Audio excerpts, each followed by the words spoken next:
ते माधुरी हत्ती आणा परत वंताऱ्यामधून. लय भावना दुखवले.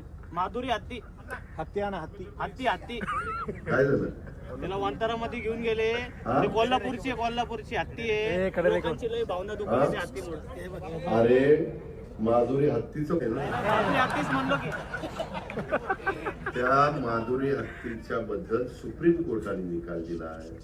आपण संविधान कायद्याने देश चालवतो. तुला आठवत असेल माग आपल्या आता ही हत्ती त्याच्यामध्ये कायदा सुरू केलाय.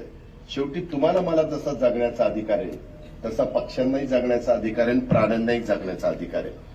त्या प्रकारे त्या हत्तीणीचं झालं आणि म्हणून ती गेली. बाबा लय शेजला हत्तीणीचं लागलंय बाबा. तुला एकदा कुठं तरी हत्तीणीवर बसवतोस, परंतु तू चांगल्या भावनेनं बोलला असेल.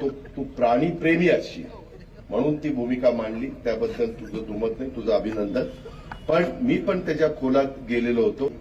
त्याकरता जसं बैलगाडा शर्यत जशी आपण सुरू केली तसा काही मार्ग काढता येतोय का, अॅडव्होकेट जनरलला वगैरेंना बोलून आम्ही त्याच्यात प्रयत्न करू.